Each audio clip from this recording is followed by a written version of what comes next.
ಆಯುರ್ವೇದ ತಜ್ಞರು ಈ ವಿಚಾರಕ್ಕೆ ಸಂಬಂಧಪಟ್ಟ ಹಾಗೆ ಅಂದರೆ ಸೆಕೆ ಜಾಸ್ತಿ ಆಗ್ತಾ ಇದೆ, ಜೊತೆಗೆ ತಾಪಮಾನ ಜಾಸ್ತಿ ಆಗ್ತಾ ಇದೆ, ಬಹಳಷ್ಟು ಆರೋಗ್ಯ ಸಮಸ್ಯೆಗಳು ಉಂಟಾಗ್ತಾ ಇದೆ. ಇಂತಹ ಒಂದು ಸಂದರ್ಭದಲ್ಲಿ ನಾವು ಯಾವ ರೀತಿಯಾಗಿ ನಮ್ಮ ಆರೋಗ್ಯವನ್ನು ಕಾಪಾಡಿಕೊಂಡು ಹೋಗಬೇಕಾಗುತ್ತೆ, ಜೊತೆಗೆ ಅದಕ್ಕೆ ಸಂಬಂಧಪಟ್ಟ ಹಾಗೆ ಆಹಾರ ಕ್ರಮ ಕೂಡ ಯಾವ ಇರಬೇಕಾಗುತ್ತೆ ಅನ್ನುವಂತಹ ವಿಚಾರ ಸಂಬಂಧವಾಗಿ ಮಾಹಿತಿಯನ್ನು ಕೂಡ ನೀಡ್ತಾ ಹೋಗ್ತಾರೆ. ಡಾಕ್ಟರ್, ನನ್ನ ಧ್ವನಿ ಕೇಳಿಸ್ತಾ ಇದೆಯಲ್ವಾ ನಾಗರಾಜ್ ಸರ್? ಕೇಳಿಸ್ತಿದೆ ಮೇಡಮ್, ಕೇಳಿಸ್ತಿದೆ. ಈಗ ಆಯುರ್ವೇದದ ವಿಚಾರಕ್ಕೆ ಬರೋದಾದ್ರೆ ಏನೆಲ್ಲ ಸಮಸ್ಯೆಗಳು ಉಂಟಾಗುತ್ತೆ ಬೇಸಿಗೆಯ ಸಂದರ್ಭದಲ್ಲಿ, ಜೊತೆಗೆ ಅದಕ್ಕೆ ನಾವು ಯಾವ ರೀತಿಯಾಗಿ ಎಚ್ಚರಿಕೆ ಅಥವಾ ನಮ್ಮ ಆಹಾರ ಕ್ರಮ ಯಾವ ರೀತಿಯಾಗಿರ್ಬೇಕಾಗುತ್ತೆ ಮನೆಯಲ್ಲಿ ತಿಳಿಸ್ಕೊಡೋದಾದ್ರೆ? ಖಂಡಿತ ಮೇಡಮ್.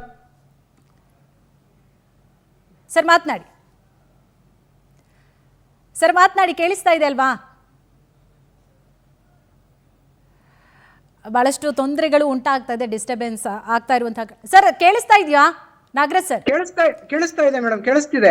ಸರ್ ಹೇಳಿ ಸರ್, ಏನೆಲ್ಲ ಪ್ರಾಬ್ಲಮ್ಗಳು ಉಂಟಾಗುತ್ತೆ ಬೇಸಿಗೆ ಸಂದರ್ಭದಲ್ಲಿ, ಯಾವ ರೀತಿಯಾದಂತಹ ಆರೋಗ್ಯ ಸಮಸ್ಯೆಗಳು ಉಂಟಾಗುತ್ತೆ, ಆಯುರ್ವೇದದ ಮುಖಾಂತರವಾಗಿ ಆ ಸಮಸ್ಯೆಗಳನ್ನು ಯಾವ ರೀತಿಯಾಗಿ ನಿವಾರಣೆ ಮಾಡ್ಬೋದು, ಮನೇಲಿ ಏನೆಲ್ಲ ತಗೊಳ್ಬೋದು, ಇಂತಹ ಸಂದರ್ಭದಲ್ಲಿ ಸೆಕೆ ಆಗ್ತಾ ಇದೆ, ತಡ್ಕೊಳಕ್ಕಾಗ್ತಾ ಇಲ್ಲ, ಸೌಂದರ್ಯನೂ ಕಾಪಾಡ್ಕೊಳ್ಬೇಕು, ಹೆಲ್ತೂ ಕಾಪಾಡ್ಕೊಳ್ಬೇಕು. ಹೆಣ್ಮಕ್ಳು ನಮಗೆ ನೋಡಿ ಎಷ್ಟು ಬೆಳಗಿದ್ದೆ ಗೊತ್ತಾ ಸರ್, ಕಪ್ಪಾಗ್ಬಿಟ್ಟಿದ್ದೀನಿ, ಏನಾದರೂ ಒಂದಿಷ್ಟು ಟಿಪ್ಸ್ ಎಲ್ಲವನ್ನೂ ಕೊಡಿ ಸರ್.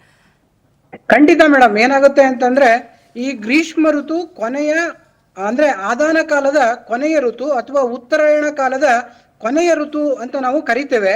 ಈ ಋತುವಿನಲ್ಲಿ ಹೆಚ್ಚಿಗೆ ಅಂತಂದ್ರೆ ಅತಿಯಾದ ಬಿಸಿಲು, ಅತಿಯಾದ ತಾಪಮಾನ, ಅತಿಯಾದ ದೇಹ ಒಣಗುವಿಕೆ, ಅತಿಯಾದ ಬೆವರು, ಅತಿಯಾದ ದಾಹ, ಅತಿಯಾದ ಶಕ್ತಿಹೀನತೆ ಈ ಪ್ರಕೃತಿ ದತ್ತವಾಗಿಯೇ ನಮ್ಮ ದೇಹಕ್ಕೆ ಆಗುತ್ತದೆ. ಸೊ ನಾವು ಈಗ ಏನ್ ಮಾಡ್ಬೇಕು ಅಂತಂದ್ರೆ, ಇವೆಲ್ಲವಕ್ಕೆ ನಾವು ಕೌಂಟರ್ ಮಾಡ್ಬೇಕಾಗತ್ತೆ. ಆದ್ರೆ ಈ ವರ್ಷ ದೇಹದ ತಾಪಮಾನ ಯೂಶುವಲ್ಗಿಂತ ಜಾಸ್ತಿ ಇರೋದ್ರಿಂದ ನಾವು ಹೆಚ್ಚಿನ ಆದ್ಯತೆಯನ್ನ ಇವನ್ನ ಪ್ರಿವೆಂಟ್ ಮಾಡೋದಕ್ಕೆ, ನಾವು ಹೇಗೆ ಸೆಕ್ಯೂರ್ ಆಗಿರ್ಬೇಕು ಅನ್ನೋದ್ರ ಬಗ್ಗೆ ಹೆಚ್ಚಿನ ಮಹತ್ವವನ್ನ ನೀಡಬೇಕು. ಯಾವ ರೀತಿಯಲ್ಲಿ ನಾವು ಇವನ್ನ ವಿಂಗಡಣೆ ಮಾಡ್ಬೋದು ಅನ್ನೋದಾದ್ರೆ, ಒಂದು ತಂಪಾದ ಆಹಾರ. ಅಂದ್ರೆ ಈ ಋತುವಿನಲ್ಲಿ ನಮ್ಮ ದೇಹದ ಶಕ್ತಿ ಕಡಿಮೆ ಆಗುತ್ತೆ ಅಂತ ಹೇಳಿದೆ, ಪಿತ್ತ ಜಾಸ್ತಿ ಆಗುತ್ತೆ, ವಾತ ಸಂಚಯ ಅಂತೇಳಿ ವಾತ ದೋಷ ನಮ್ಮ ದೇಹದ ವೃಕ್ಷತೆ ಕಾರಣ ಆಗುತ್ತೆ, ದೇಹದ ಶಕ್ತಿ ಕಡಿಮೆ ಆಗುತ್ತೆ. ಅದಕ್ಕೆ ತಂಪಾದ ಆಹಾರದ ಒಂದು ಮೊರೆಯನ್ನು ನಾವು ಹೋಗ್ಬೇಕಾಗತ್ತೆ. ತಂಪಾದ ಆಹಾರ, ಅದೇ ರೀತಿ ನಾವು ತಂಪಾದ ಪಾನೀಯಗಳು, ಅದೇ ರೀತಿ ನಮ್ಮ ಲೈಫ್ ಸ್ಟೈಲ್ ಅನ್ನು ನಾವು ಮಾಡ್ಕೋಬೇಕಾಗತ್ತೆ. ಮತ್ತೆ ಆಯುರ್ವೇದದಲ್ಲಿ ಹೇಳಿರುವಂತಹ ಪಿತ್ತ ಶಮನ ಕ್ರಿಯೆಗಳನ್ನ ಮಾಡ್ಕೋಬೇಕಾಗತ್ತೆ. ಹಾಗೆ ನಾವು ಹಣ್ಣಿನ ಜ್ಯೂಸ್ಗಳು, ಇವನ್ನ 5 ವಿಭಾಗಗಳಾಗಿ ನಾವು ವಿಂಗಡಣೆ ಮಾಡ್ಬೋದು.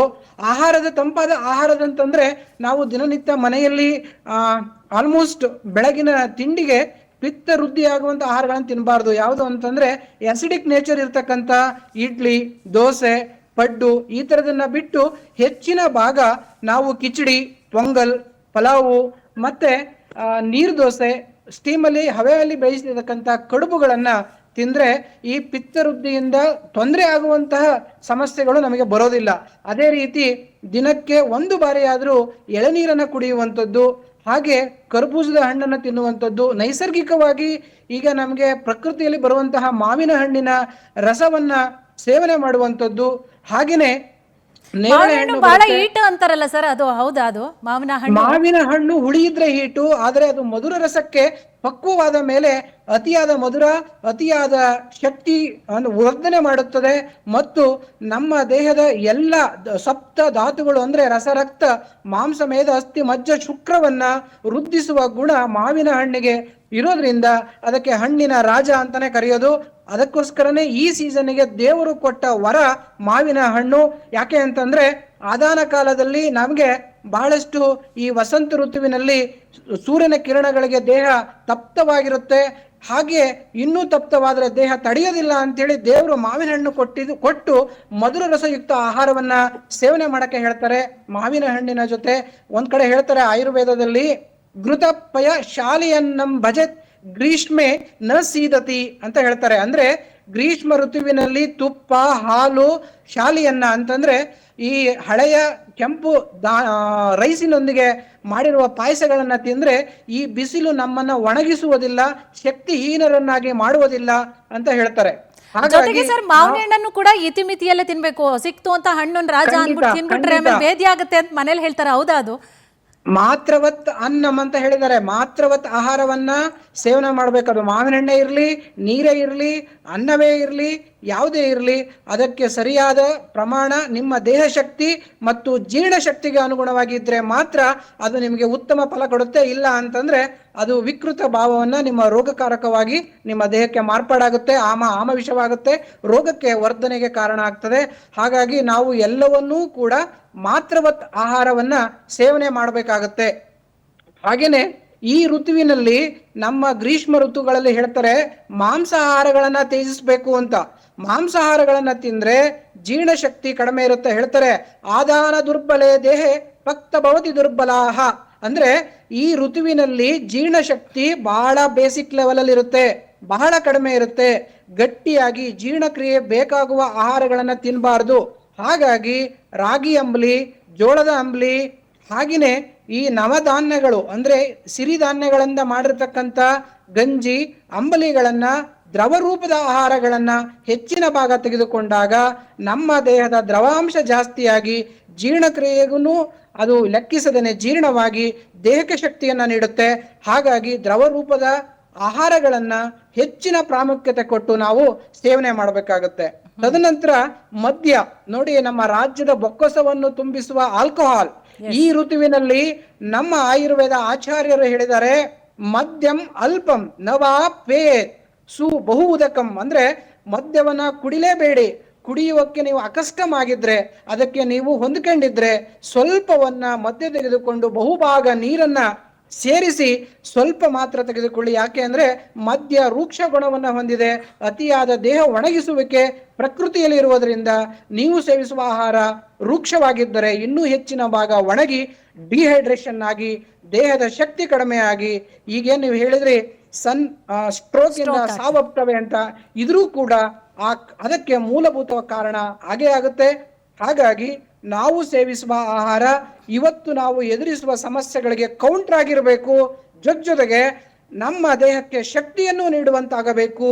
ಮತ್ತೆ ಹೇಳ್ತಾರೆ ಈ ಋತುವಿನಲ್ಲೇ ಈ ದಿನಗಳಲ್ಲಿಯೇ ರಾತ್ರಿ ನಾವು ಹೇಳ್ತಾರೆ ಓಕೆ ಡಾಕ್ಟರ್, ಮತ್ತೆ ಮಾತಾಡಿಸ್ತೀರಿ. ಎಸ್ ಋಷಿಕೇಶ, ಈಗ ಸಾಮಾನ್ಯವಾಗಿ ಈ ಒಂದು ಸಂದರ್ಭದಲ್ಲಿ ಕಣ್ಣೂರಿ ಆಗತ್ತೆ, ಕೈಕಾಲೆಲ್ಲ ಬಿಸಿ ಆಗ್ತಾ ಇರುತ್ತೆ, ಬಾಡಿ ಹೀಟ್ ಆಗ್ತಾ ಇದೆ ಅಂತ ಹೇಳಿ ಬಹಳಷ್ಟು ಮಂದಿ ಎಳ್ಳೀರ್ ಕಡೆ ಹೋಗ್ತಾ ಇರ್ತಾರೆ.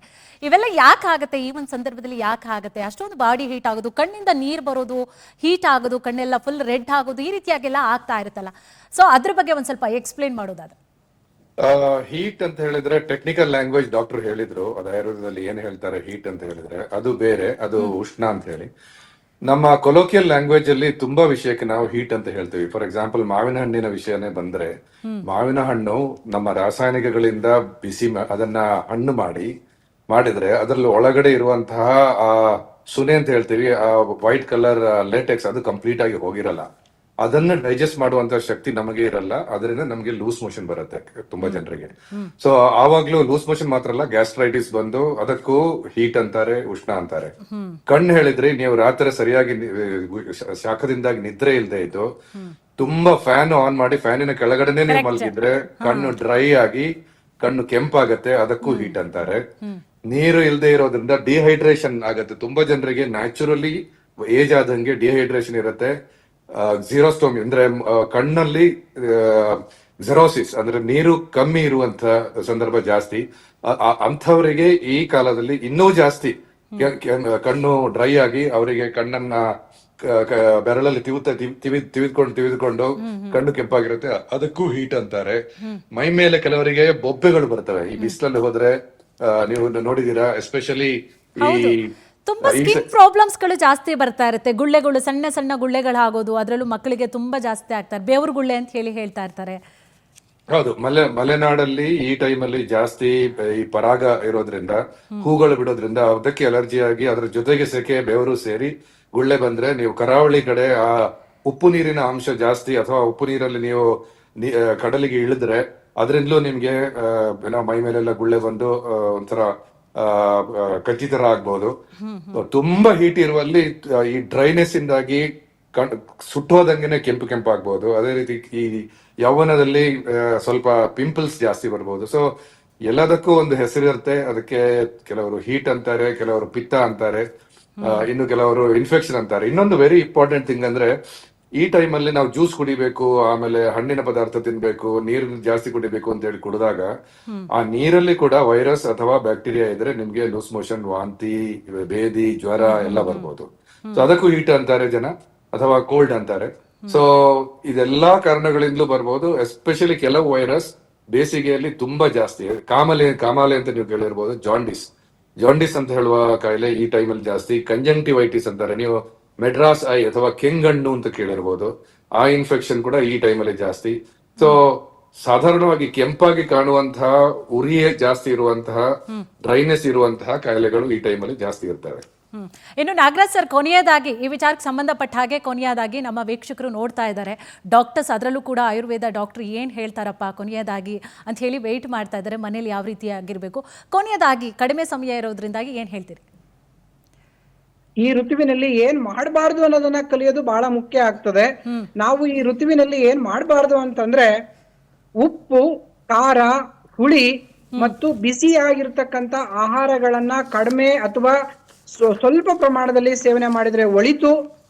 ಜೊತೆಗೆ ವ್ಯಾಯಾಮವನ್ನ ದೇಹದ ಶಕ್ತಿಗಿಂತ ಅತಿ ಕಡಿಮೆ ಮಾಡಬೇಕು. ಇಲ್ಲ ಅಂದ್ರೆ ಅದು ಪ್ರಾಣ ವಿರೋಧಿಯನ್ನು ಮಾಡುತ್ತೆ ವ್ಯಾಯಾಮ. ಹಾಗಾಗಿ ವ್ಯಾಯಾಮವನ್ನ ಕಡಿಮೆ ಮಾಡ್ಬೇಕು ಅಂತ ನಮ್ಮ ಆಚಾರ್ಯರು ಹೇಳಿದ್ದಾರೆ, ಮಾಡ್ಲೇಬಾರ್ದು ಅಂತಾನು ಹೇಳಿದ್ದಾರೆ. ಜೊತೆಗೆ ವ್ಯವಾಯ ಅಂದ್ರೆ ದೈಹಿಕ ಲೈಂಗಿಕ ಸಂಪರ್ಕವನ್ನ ಈ ಋತುವಿನಲ್ಲಿ 15 ದಿನಕ್ಕೆ 1 ಬಾರಿ ಅಥವಾ ತಿಂಗಳಿಗೆ 1 ಬಾರಿ ಮಾಡಿದ್ರೆ ಒಳ್ಳೆಯದು. ಇದು ಕೂಡ ದೇಹದ ಶಕ್ತಿಯನ್ನ ಕಡಿಮೆ ಮಾಡಿ ಆರೋಗ್ಯವನ್ನ ಹಾಳು ಮಾಡುವುದರಲ್ಲಿ ಪ್ರಮುಖವಾದ ಹೆಜ್ಜೆ ನೀಡುತ್ತೆ. ಆದಾದ್ಮೇಲೆ ಇವೆಲ್ಲ ಮಾಡಬಾರ್ದು ಅಂದ್ರೆ ಏನ್ ಮಾಡಬಾರ್ದು ಟಿಪ್ಸ್ ಕೊಡೋದಾದ್ರೆ, ಜನರಿಗೆ ಈ ಋತುವಿನಲ್ಲಿ ಈ ನನ್ನಾರಿ ಪಾನಕ ಅಂತ ಸಿಗುತ್ತೆ, ಸೊಗದೆ ಬೇರಿನ ಪಾನಕ, ಅತಿ ಶೀತಕರ, ಅದನ್ನ ಸೇವನೆ ಮಾಡಿ. ಗುಲ್ಕಂದ್ ಪಿತ್ತ ಶಮನ ಸೇವನೆ ಮಾಡಿ. ಶತಾವರಿ ಆಮ್ಲ ಜ್ಯೂಸ್ ಸೇವನೆ ಮಾಡಿ. ಚಂದನ ಸರಬತ್ ಅಂದ್ರೆ ಶ್ರೀಗಂಧದ ಸರಬತ್ ಸೇವನೆ ಮಾಡಿ. ಧನಿಯಾ ನೀರು ಸೇವನೆ ಮಾಡಿ. ಜೊತೆಗೆ ರಾಗಿ ಮತ್ತು ಜೋಳದ ಗಂಜಿ ಮಜ್ಜಿಗೆಯಲ್ಲಿ ಹಾಕಿ ಕುಡಿರಿ, ಒಳ್ಳೆಯದು. ಮೆಂತೆ ನೀರು ಒಳ್ಳೆಯದು. ನಿಂಬೆ ಸರಬತ್ತು ಒಳ್ಳೆಯದು. ORS ನೀರನ್ನ ಅಂದ್ರೆ ಉಪ್ಪು, ಸಕ್ಕರೆ ಮತ್ತು ಧನಿಯಾ ಪುಡಿ ಹಾಕಿ ನೀರಿಗೆ ಮಿಶ್ರಣ ಮಾಡಿ ದಿನಕ್ಕೆ 1-2 ಬಾರಿ ಕುಡಿದು ನೋಡಿ, ತುಂಬಾ ಒಳ್ಳೆಯದು. ಮಧ್ಯಾಹ್ನ ಊಟವನ್ನ ಲಘುವಾಗಿರಲಿ, ಸಾಯಂಕಾಲ ಊಟ ಲಘುವಾಗಿರಲಿ. ಬೆಳಗ್ಗೆ ನಿಮ್ಮ ಆಹಾರ ಜೀರ್ಣಶಕ್ತಿಗನುಗುಣವಾಗಿರಲಿ. ನಿದ್ರೆಯನ್ನ ಚಂದ್ರನ ಬೆಳಕಿನಲ್ಲೇ ಮಾಡಿ. ಸೂರ್ಯನ ಸಮಯದಲ್ಲಿ ಶೀತ ಗೃಹದಲ್ಲಿ ನಿದ್ದೆ ಮಾಡಿ. ಜೊತೆಗೆ ಹೆಚ್ಚಿನ ಸಮಯ 12ರಿಂದ 3 ಗಂಟೆವರೆಗೂ ಹೊರಗಡೆ ಹೋಗದೇನೆ ಮನೆಯಲ್ಲೇ ಇದ್ದು ಕೆಲಸ ಮಾಡಲು ಪ್ರಯತ್ನಿಸಿ. ಏಕೆ ಅಂದ್ರೆ ದೇಹದ ಉಷ್ಣಾಂಶ 40 ಡಿಗ್ರಿಗಿಂತ ಜಾಸ್ತಿ ಹೋದ್ರೆ 104 ಫೆರನೈಟ್ ಡಿಗ್ರಿ ಜ್ವರಗಿಂತ ಹೆಚ್ಚು ತಾಪಮಾನ ದೇಹಕ್ಕೆ ಬರುತ್ತೆ. ಆ ದೇಹದ ತಾಪಮಾನ ಬಿಸಿಲಿನಲ್ಲಿ ಜಾಸ್ತಿ ಆದ್ರೆ ನಿಮಗೆ ಆರೋಗ್ಯದ ಮೇಲೆ ಗಂಭೀರ ಪರಿಣಾಮವನ್ನ, ದೇಹದ ಮೆದುಳಿನ ಮೇಲೆ ಗಂಭೀರ ಪರಿಣಾಮವನ್ನ, ಮಕ್ಕಳಿಗೆ ಬಂದ್ರೆ ಫೆಬ್ರಲ್ ಸೀಸರ್, ಹಾಗೆ ಸುಮಾರಷ್ಟು ತೊಂದರೆಗಳನ್ನ ದೇಹಕ್ಕೆ ನೀಡಬಹುದು. ಮೂರ್ಛೆ ಹೋಗ್ಬೋದು. ಹಾಗೆ ನಮ್ಗೆ ಅವರು ಬಹಳ ಆಕ್ಟಿವಿಟಿ ಆಗಲ್ಲ, ಇಂಟಾಕ್ಸಿಕೇಶನ್ ಆಗ್ತಾರೆ ಪರ್ಸನ್ಸ್.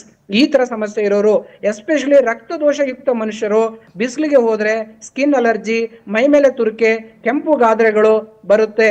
ಹಾಗಾಗಿ ಮೈಗ್ರೇನ್ ಬರುವ ಸಾಧ್ಯತೆ, ತಲೆನೋವು ಬರುವ ಸಾಧ್ಯತೆ ಎಲ್ಲ ಇರುತ್ತೆ.